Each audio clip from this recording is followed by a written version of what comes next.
Hello, I'm Donovan Bigelow, the psychology instructor here at Renton Technical College. This is part 3, the self in relationships, part 3 of my introductory lectures on human relationships in the workplace. Today, we're going to be on page 15 of the lecture notes, and we're going to start with a discussion of communication skills between individuals. Now, everyone thinks that's simple. We just talk to each other. How hard is that? Do we need to really spend that much time thinking about talking? And the answer is, it turns out, yes. Because the truth is, we don't communicate very well with each other.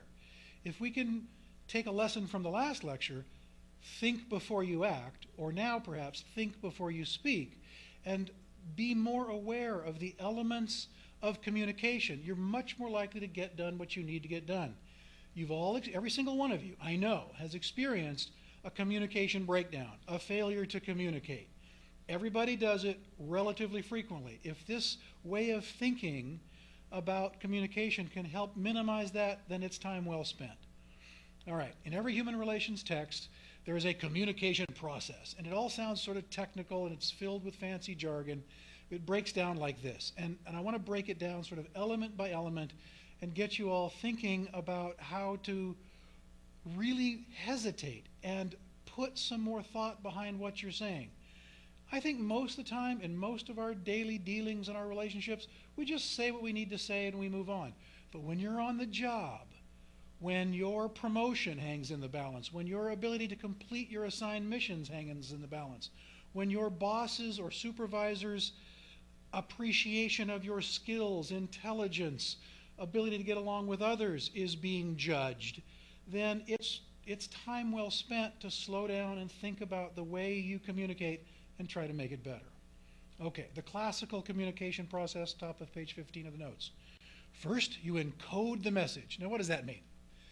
We're not, spies here with cryptics and trying to encode anything. We're just trying to put it in language. I think that's what that means. Just put it in language. Now, of course, the first problem you notice is that there are language barriers. Look around the room. You're probably going to see people from a half a dozen different cultures, a half a dozen or more different languages or dialects. I lived for 3 years in upstate New York, in Ithaca, New York. From there, I moved to Savannah, Georgia. What was really clear that even Americans born and raised in America, with their dialects and their accents, folks from upstate New York simply couldn't understand half of the things a person from Georgia was saying. And I found out that when I got to Georgia, when I'm speaking to the locals, half the time they would tell me, "Whoa, whoa, whoa, Mr. Bigelow, you're talking way too fast. You must be a Yankee or something." And I realized that I had to think about my communications, and I am a Yankee, and he was right. I talk too fast for someone in Savannah, Georgia. A little example.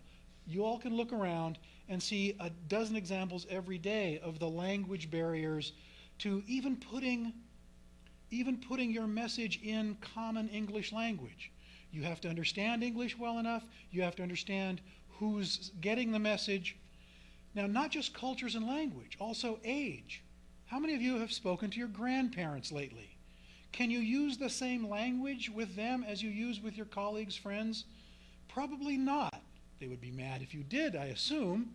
Okay, so throw in age differences. Now, most of the time, your supervisors are going to be older than you. Are they old enough to have come from a different generation with a different way of speaking, a different idiom? I say things, and my daughters, who are, though young adults of a different generation, they look at me and they roll their eyes like I'm using language from the 12th century. If you're going to communicate with someone, you've got to put it in language that's calculated to be heard by them, where and who they are. Oh, and let's not forget gender differences. Men, women, isn't it clear that we have a bit of a gender difference in the way we communicate? Our communication styles are affected by whether we're men or women. That's obvious. Comedians make jokes about it all the time. If you're talking to a man or a woman and you're of the opposite gender, you had better take that into considerations. I think half of the comedians I've seen use in their routine inevitably some humorous situation where a man and a woman couldn't communicate and it became ridiculous or damaging or hilarious. So pay attention to your audience when you're encoding the message. And also, information overload barriers is the next thing.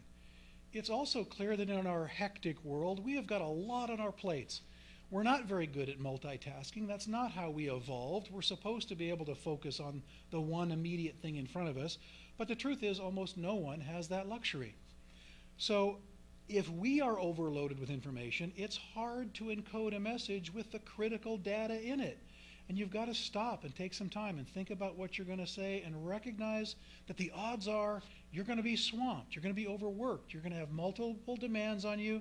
They're going to be very hard to fulfill every time, all the time, on time. So when you're talking, if you're aware of that, if you could just hold that little place inside you for just a moment and say, okay, what do I really need to say here to this person?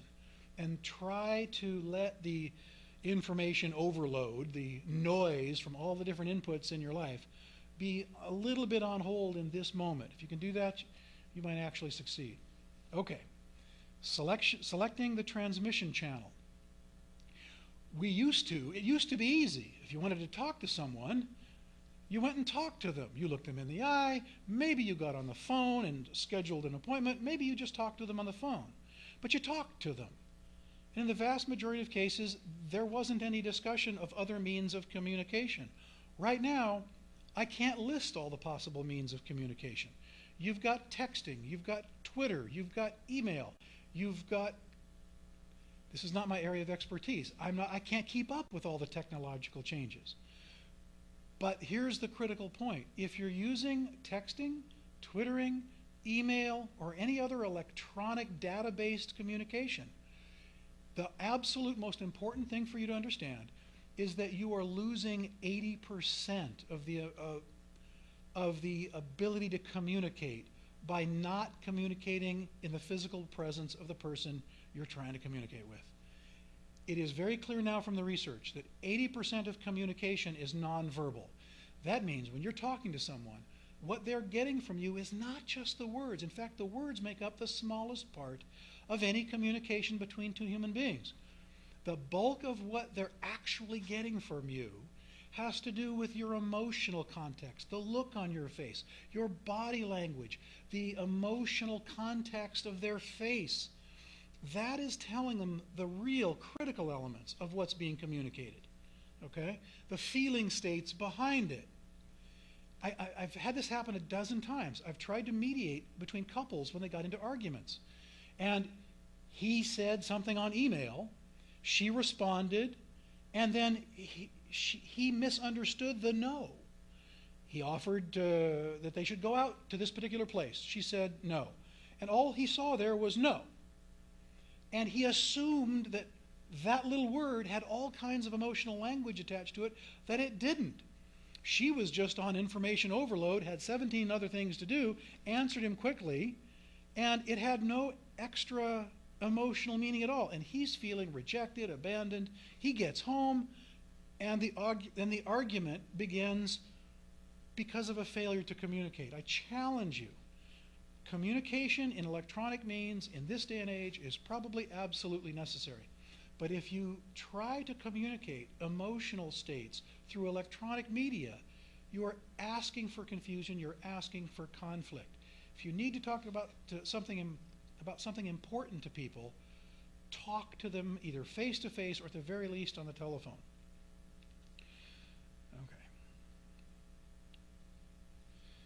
Okay.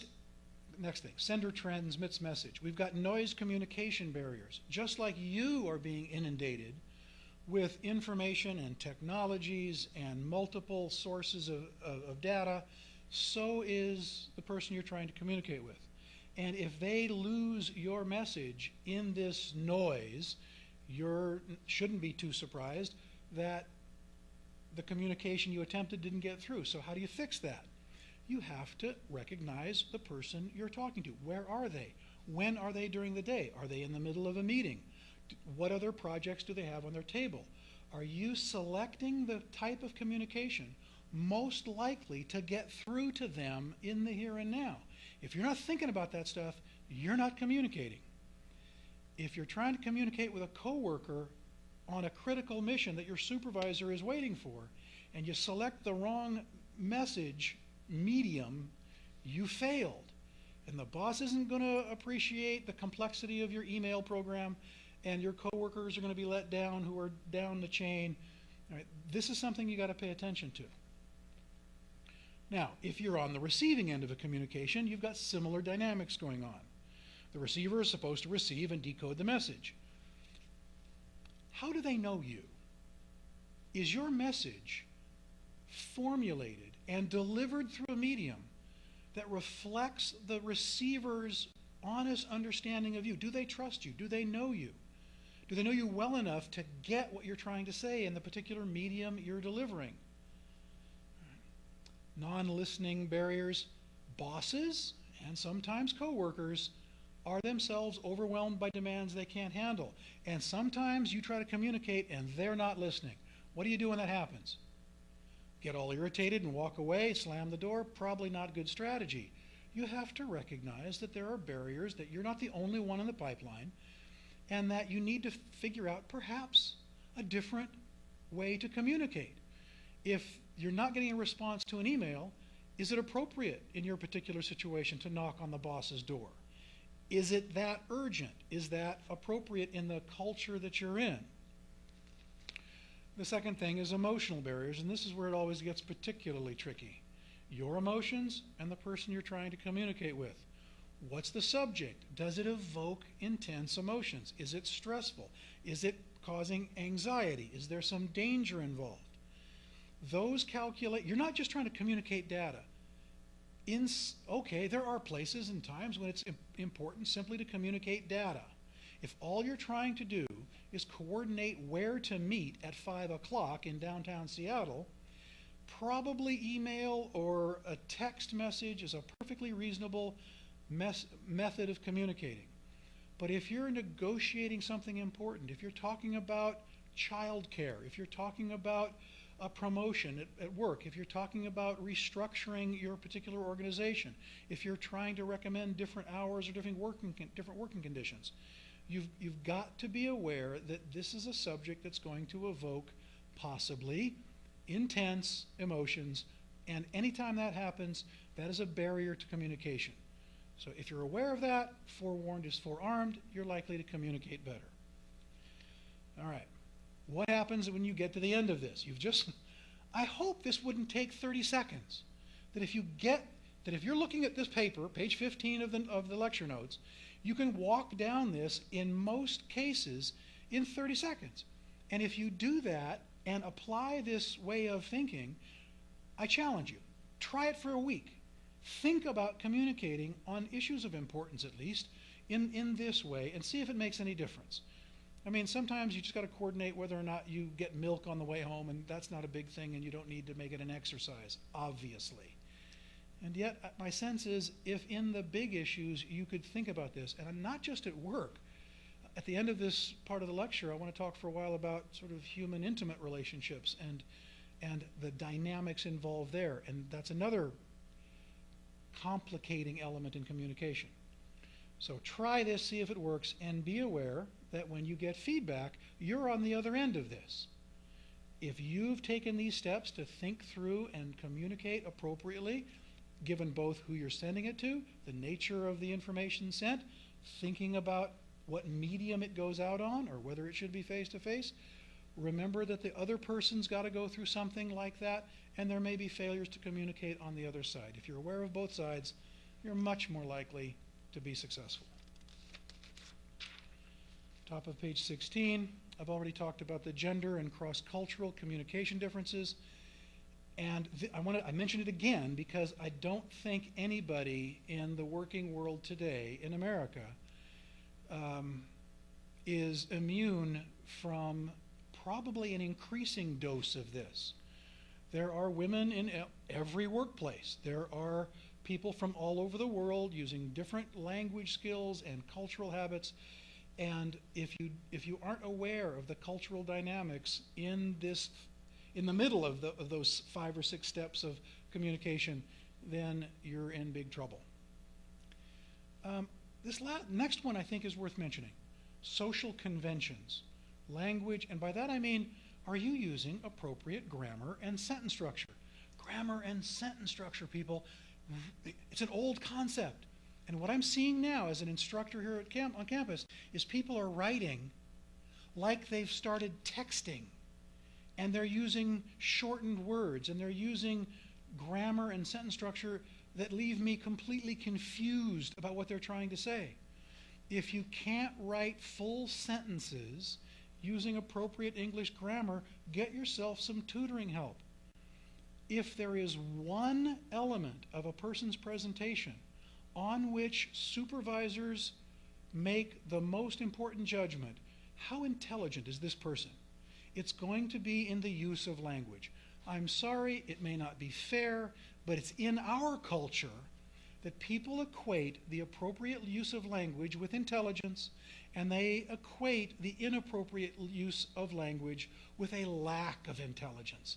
If you sound stupid to an educated person, you're going to be treated that way, and I'm sorry if it's unfair. It's on you to understand the language of the culture you're in, whether you're from here or not, and use it appropriately. That will include things like etiquette and politeness. Part of the problem with a multicultural working environment is that we've lost track of what the rules are in terms of etiquette and politeness. A behavior that in one culture is respectful might in another be the cause of a fight. When I was teaching several years ago at a different school, I had a guy in the back raise his hand and said, "Yo, teach," meaning, hey, teacher. And I said, "Yo, teach?" My first reaction was, "How dare you?"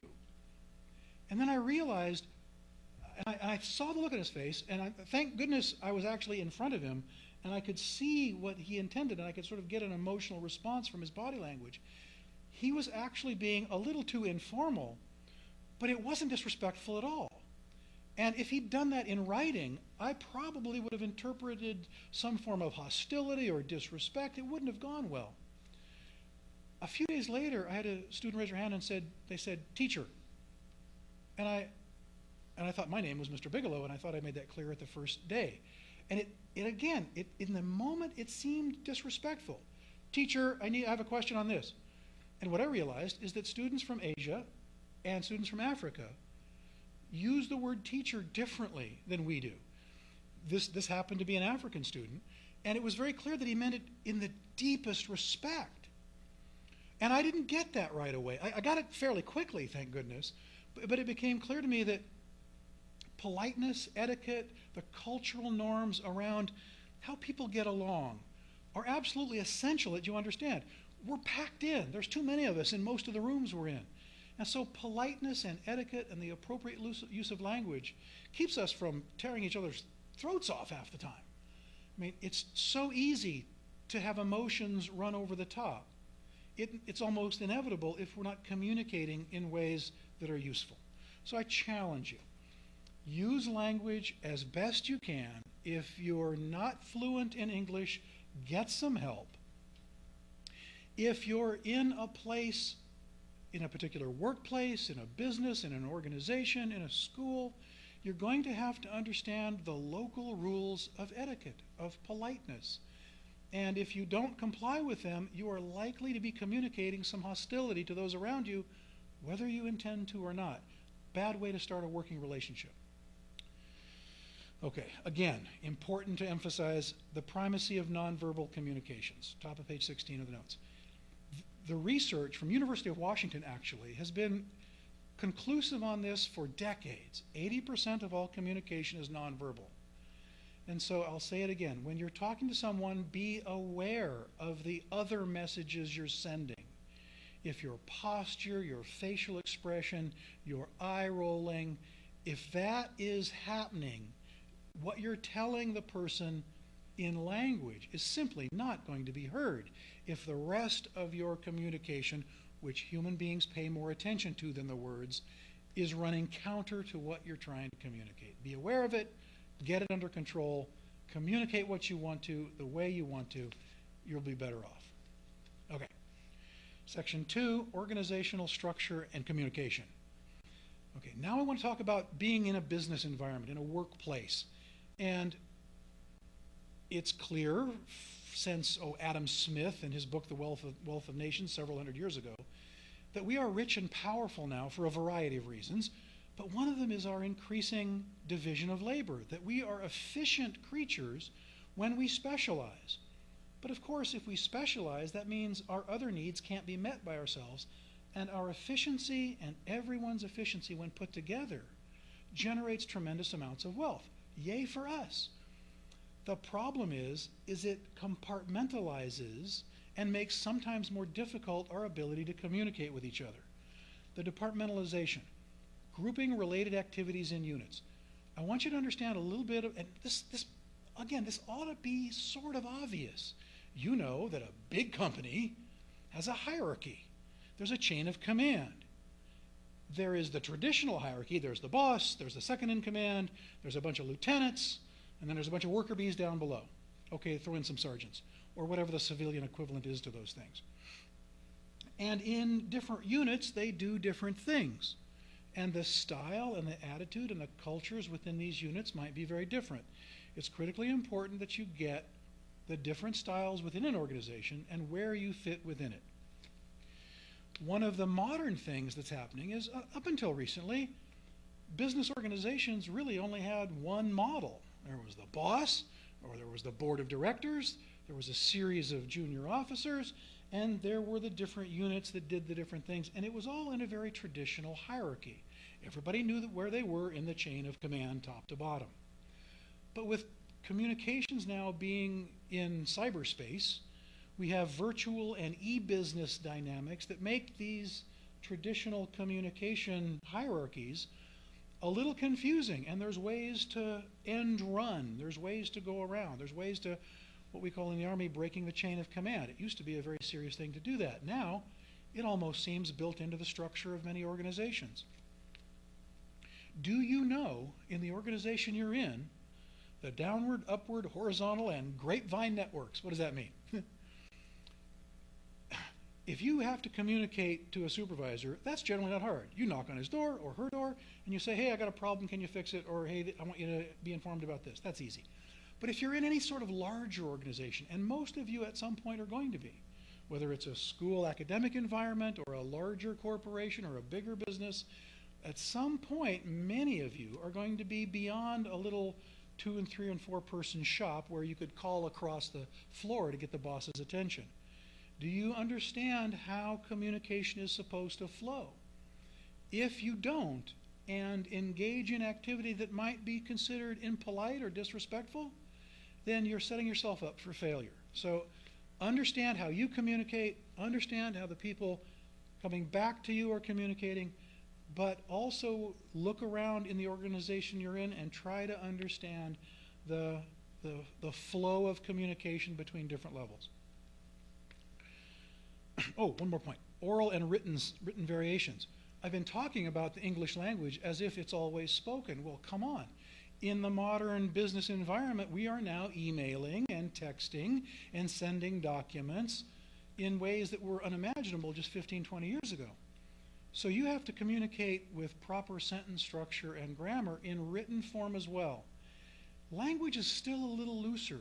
If you read a transcript of a speech that isn't crafted by a speechwriter, it doesn't read like a book reads. A book, or something you want to communicate to your boss in writing, has to be written in appropriate grammar or you look foolish. The spoken word is a lot more artistic. There's a little more flexibility. And so it may be more important for the written word, however you're communicating, to be done with great care and precision. All right. These are the nuts and bolts. This is sort of the technical way of thinking about communication. And I think and that's what you get in most traditional human relations courses. But it seems to me that there's a part that they leave out, that if they leave it out in a significant way, it cuts the legs out from under what they're trying to do. Integrity, honesty, how can you handle the truth, or how much truth can you endure? I don't think anybody communicates the way Mr. Spock communicated on Star Trek, which is probably before most of your time. But no one is a walking, rational automaton. We are not like robots. And so we have to be aware of the emotional context that we bring to any possible communication, written or otherwise. And if you don't do that, then all of your fancy thinking about the process is simply going to be wasted. If you're angry, if you're frustrated, and you start typing out an email, you have no hope of getting it right. Unless your purpose is to end your employment, it's critically important that a preliminary to this process of communication is that you take a deep breath, walk around the parking lot, clear your head, settle your emotions, and try to approach it as rationally as you can. If you can't do that, you're in trouble before you start applying any of these great principles. Last detail here is, how do you communicate criticism? How do you communicate criticism without evoking all of those hostile emotions that make communication darn near impossible? And this is a skill you're going to have to learn. How do you craft language that is critical of a coworker or a boss or something important in your chain of command? How do you take criticism, which we all need? Nobody gets it right the first time. Nobody's without error. And so the ability to communicate criticism while being mindful of the emotional context is central to success in any business. This should be obvious. Okay, top of page 17. Conflict management, the inevitability of hierarchy and power.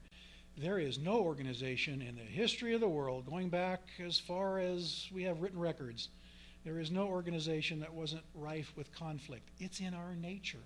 We are human beings evolved in a dynamic, tribal, aggressive, hostile world. And conflict and striving for power is in our genetic structure. So there is no way you can get two people in the room and not have an argument at some point, probably in the very near future. Throw in a dozen, throw in 24 people in a workplace with hierarchies of power and all of the communication problems that group dynamics evoke, and we are inevitably going to be in conflict. If you can't manage conflict, you can't be in a working environment for very long.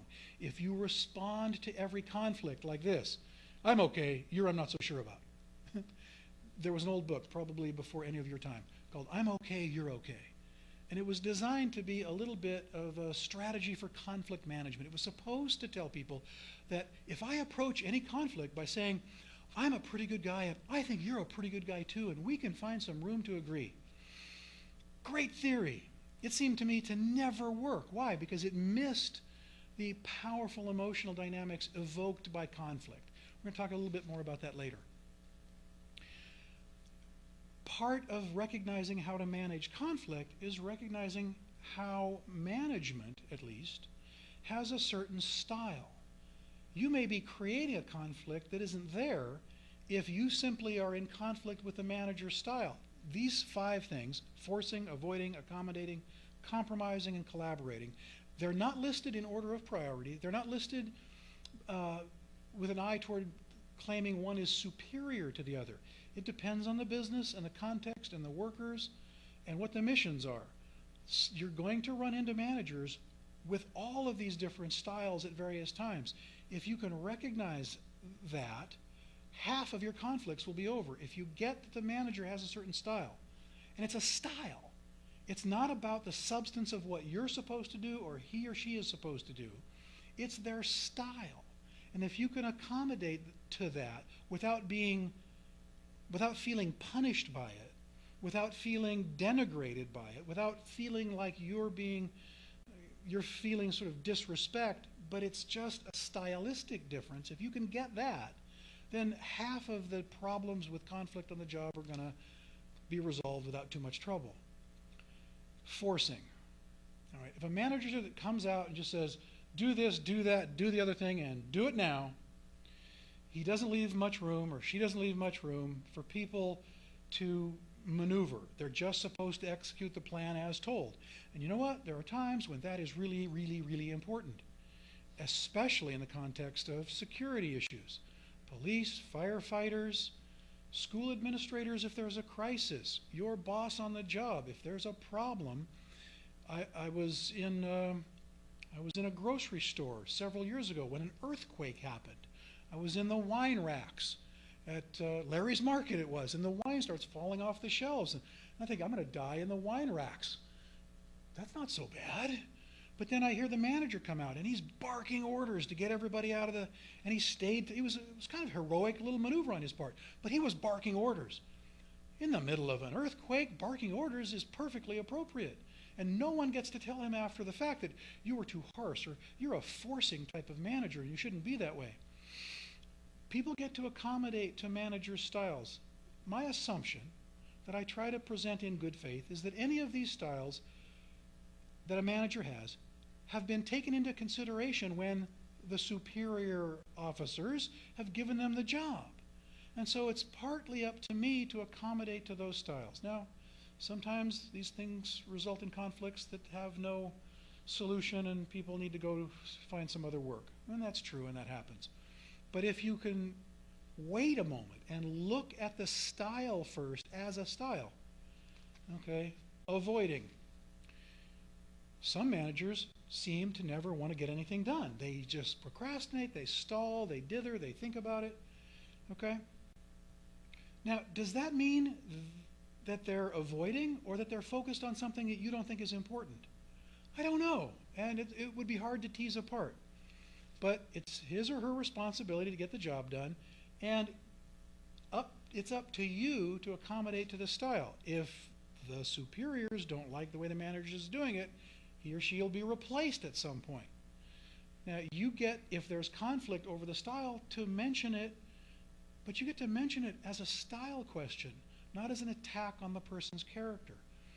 If you can do that, you have a chance of succeeding. Accommodating, compromising, collaborating.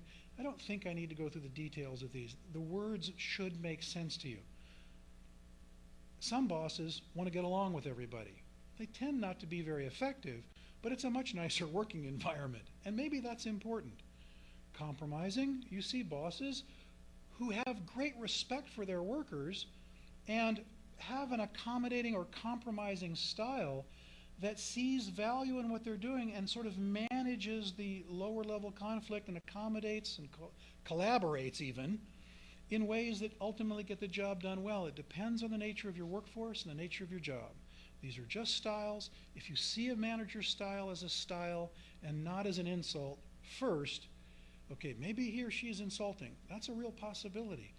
But give them the benefit of the doubt first, and you might come to enjoy your job, and you might keep your job. All right, I love this next point. Conflict is good up to a point. And I think that's kind of encapsulated in my last point. Conflict between coworkers often generates ideas. I don't think very much can get done if everyone's nice, if everyone starts the day with a group hug, if there's no conflict at all. It sounds like Sesame Street. It sounds like SpongeBob SquarePants. This is an impossible way to get anything done in a real working environment. So inevitably, because we're human, and it's our genetics and it's our evolution, we're going to be in conflict. And I think if you can accept the reality that some conflict is inevitable, and can you handle that without flying off the handle or feeling like you're being attacked, can you tell the difference between feelings and facts? That this is part of the job, and you just have to pay attention and figure out how to accommodate yourself to the job requirements. And one of them is dealing with inevitable conflict. If it gets too much, if the conflict breaks down the ability of the organization to get the job done, then we got a whole nother problem, and frankly, that's the manager's fault and responsibility. But it's up to you to not overreact to conflict that's inevitable to begin with. Okay, some similar points here. I hope I'm not boring. I hope I'm not just repeating myself, but I see so many problems being generated in the workplace by not getting this. It may be worth going over once or twice. Assertiveness versus aggressiveness. You all know someone who's a powerful personality, who gets what they want most of the time, who's not shy about talking about what they want, who has ideas that most of the time, if you think about it, are pretty good ideas, and he or she is not shy about letting you know what his ideas are. I would call that assertive. I would call that destined to move up the hierarchy in the business. These are folks who inevitably gravitate toward positions of authority. That's a good thing. Aggressiveness, that's different. That's someone who's hostile. That's someone who's putting other people down. That's someone who thinks their ideas are superior for no other reason than they're their ideas, as opposed to it's a good idea because in the real world it has a better effect than someone else's idea. Narcissism is the word that explains that kind of person. And that's a function more of internal insecurity and hostility. And you've got to be able to distinguish assertiveness and aggressiveness. This is important. Most people who themselves aren't very assertive find assertive people impossible to tolerate, in part because they envy. And I want to tell you, if you can keep in mind the concept of envy and recognize when you are feeling that way, you will make much better business decisions. And a little aside here on envy. This is so important. Go to any grocery store, go to the checkout line, and what do you see? What do you see? Magazines. And what's on the cover of these magazines every time? Somebody rich and powerful and beautiful, and their life's a mess. It doesn't matter. It's always the same. It's been the same for 40 years. And those magazines sell. Why? Because average people want to see the rich and the powerful and the beautiful. We want to fantasize and imagine them suffering. Why? Because we hate them. Because we envy them. Because they're rich and powerful and beautiful and we're not. And so people sell magazines filled with lies and illusion and stories that have no basis in fact. And what's amazing is that people keep buying them. Envy is one of the most powerful and poisonous emotions in any workplace. And if you don't get that you are subject to that kind of dynamic, it will poison the workplace faster than anything else. Guaranteed. And this is an old human thing. Shakespeare, Othello, the great tragedy Othello, was all about envy. In fact, he called it the green-eyed monster, and that's a phrase that has come down in our culture. We almost instinctively, intuitively, it almost seems biologically based that we don't like people whose existence makes us seem less important or weak, okay? If you are truly strong, then someone who is stronger than you will give you an example to strive toward, not to poison. You've all known someone, I know you have, in school or in work, who does something, says something about the popular one. They want to tear them down. They want to start a rumor. They want to say something to tear them down. And it's so obvious if you step back that it's envy and not reality. Be mindful of that. Be mindful when you're determining, is this conflict acceptable? Is this person being assertive or aggressive? Is this person patient or passive? Same idea. I want somebody to get something done.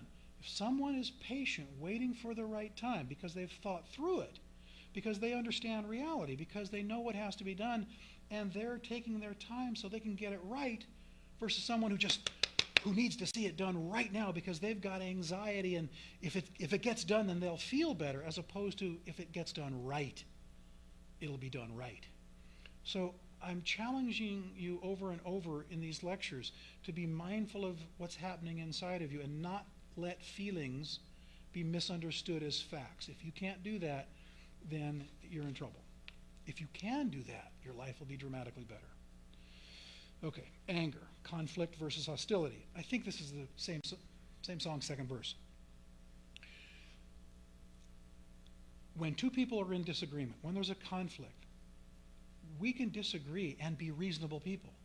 There's an old saying in the law, reasonable people might disagree on this point of law, meaning the absolute truth isn't clear. There are good arguments on both sides, and if I'm in conflict with someone, it might be an intense conflict, and passions might be aroused. But we have to be careful that we don't lose track of the other person's, what I would call, good faith, versus the person who institutes some form of hostility. If I'm in a disagreement, if we have a conflict and we're talking about it, and someone escalates to a personal attack, then you've shifted from conflict to hostility. if you're in an argument and hear someone say, well, you're an idiot, right? You've just taken yourself out of conflict and out of negotiation and out of discussion and dialogue, and you've escalated it into aggression and hostility. And if you do that, communication is over, and it's time for an adult timeout. Right? And if you don't get a timeout, there's a very great danger, and I think now more than ever, that we can escalate to hostility and even violence. And I want you to pay attention in your communications with others of these 6 or 8 things on the bottom of page 17. If you see people reacting with verbal threats, nonverbal communications of a hostile nature, boundary violations, and I mean stalking and harassment, in-your-face, finger-pointing kind of a thing, damage to property. Anybody had their car keyed? Man, that's frustrating, okay? Alcohol and drug use are triggers toward unleashed hostility. One of the things alcohol and some drug use does is it breaks down our defensive ability to contain our emotions. You've all seen it a million times. Okay, maybe not a million times. You've seen people who get a couple of drinks in them or take a drug or two that they shouldn't, and all of a sudden, all of their repressed emotions come boiling out, and they just got to fight somebody. This is a disaster for everyone around. I think lately, with some school shooting news in the last several years, isolation is a factor that we now have to consider that I don't think before now anybody ever considered. If one of your coworkers is self-isolating, it's a problem. It's an indicator. It ought to be looked at. Now, the problem, of course, is today, with all of our technologies and gaming and computers and internet, it seems like isolation is becoming more normal. And so this is hard. It's hard to tell whether someone's isolation is the result of a building hostility that's going to blow, or if it's just their personal style. It's worth maybe asking a question, that's all. Take ideologies and pathologies seriously. If a person starts talking in a crazy way these days, you'd better pay attention to them. People, I think, back when I was a kid, you could joke. You could make comments. You could, this is great. I just thought of this. When I was probably 14, I went to the bank with my grandmother. And I had just seen a gangster movie or something. I don't remember what it was. And my buddy and I are there. We're just kids, okay? We're skinny little kids. And I walk up behind my grandmother, and she's there, and she's going to do her little banking thing. And I look at the teller, and I say, "We're here to make a withdrawal." Like I'm some sort of gangster, and we're tee-hee, and it's all fun. And I remember the look in the teller's eye. She didn't know whether to hit the alarm button, and I realized I screwed up.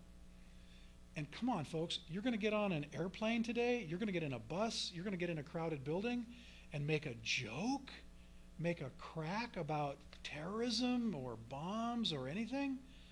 All right, if someone is talking about blowing things up or initiating violence or ranting in an ideological way, we have to take that seriously this day. I'm not sure what to do about it. It's going to depend on the circumstances. But what we can't do is what we're perhaps used to do, and that's pretend it doesn't matter, because it seems to matter a great deal. All right. What happens if you've got a person on the job who's just a pain in the backside? There's always somebody, maybe more than one, who seems to you to be arrogant, hostile, aggressive. They're too forward, they're too problematic, they cause problems. And when they deal with you, you feel attacked. Here's my question. When people are like that, if you can take the position that I take as a psychotherapist, wow, that poor sad person, they must have had a bad childhood, because they're not really talking to me. I'm a good guy. I've got my stuff together. I'm not doing anything wrong, really. And this kind of hostility just can't be talking about me. He must be talking about his mother. He must be talking about his father, because he sure isn't talking to me. Anybody seen someone get road rage? Road rage is exactly that. Someone cuts somebody off, and you know what? It happens on the highway. It's part of reality. There's no evil intent most of the time. Okay, some of the time. But I've seen people react as Thank God they didn't have a gun in their hand or somebody would have gotten shot. And I'll give you the story I told my daughters. That happened to me when I'm driving with my daughters in the car one day. A guy cut me off. And my eldest daughter was sort of, boy, what an idiot. Okay, she used stronger language than that, but that was sort of the intent. And I said, Claire, no, no, no. You should feel sorry for that person because they're stupid. The poor man, he must have a miserable life being that stupid and lonely. I wish I could talk to his mother. She obviously needs help, the poor guy. It sounded sort of funny at the time. But the idea, I think, made some sense. He's not really trying to run me off the road. Okay, there are people that do that, and they should be arrested. I get that. But I think most cases involve, if you can take the attitude that this person really isn't doing this to me, I mean, as long as they're not hitting you, okay? I mean, once the physical contact barrier or boundary gets broken, then you're in a different ballpark. But if it's, in most instances, on the job, in your car, in groups, if you can hold that question before you react, is this person really talking to me? Wow, that seems unlikely. And you can ask, and here's the way I think about this. If you can stay out of the content, you're an idiot. No, I am. Yes, you are. No, you're not. Yes, back and forth. If you get caught up in the content of that argument, how productive is it going to be? Not at all. But if you can get down out of the content and into the process and ask questions like, okay, what are we really trying to do here? That was what you just said seemed awfully hostile. I don't think that's going to get the job done. Can we focus maybe on what the job is here? Stay in the process. Don't take it personally. Try to have a little bit of armor on. Human interrelationships and human communications are fraught with conflict. It can be made worse if you don't have the ability to contain your own emotional response. Is it process or is it content? All right. The meaning of first impressions. I've already talked, I think, briefly about this. If you're thinking about communicating and you're new on the job, you must recognize that first impressions are indelible. And they're indelible because of the nature of the human mind. We react to people in part because of what they say and what they do and how we experience all of their communications, not just their words. But we also perceive them in part through the lens of our own experience. And so if you don't pay attention to the nature of the person you're talking to, if you don't understand that they're going to be reacting, not just to you, but to how they perceive you from their perspective.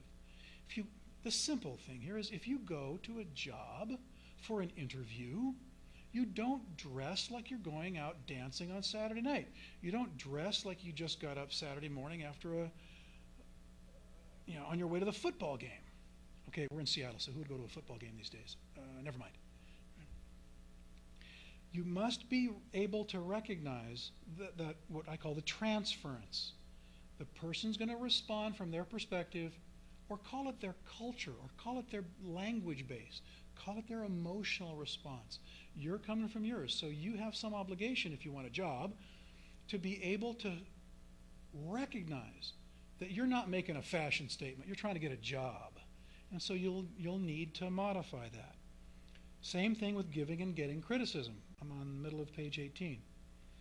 Every time we criticize someone or every time we get criticized, emotional response are being evoked that go back to our earliest childhood. How many times have you felt intense emotional feelings and then have the ability to say, wait a minute, this is a feeling, this is old stuff, this is a repeated pattern from my childhood, that's not what he's intending, or she, okay? And be able to stay in a place of rational control. And I think I used this example the other day. 3 places to react from. The middle, that's where we want to be. Thinking, speaking, feeling, in reality, congruent, our words match our thoughts, match our emotions, and are effective in reality. If we aren't strong enough to do that, we tend to deny, repress, pretend. We can't handle the truth, so we stuff it, repress it. You do that long enough, and you end up over here acting out, explosive rage, road rage, that's where it comes from. Repress long enough, it blows up over here. So our goal in all of these types of organizational communication is to recognize the external process. This is the take-home lesson here, folks. Recognize the external communication process in the organization you're in. Recognize the necessity of language, of politeness, of the importance of first impressions. Recognize the particular communication channels in your organization. And maybe most importantly, recognize your own contribution to communications, or the lack thereof. Last detail, coping with inevitable and inevitably painful change. This is one of the things I talked about in the first lecture, that we're now in a culture, in a business environment, in a work environment that seems to be changing every day.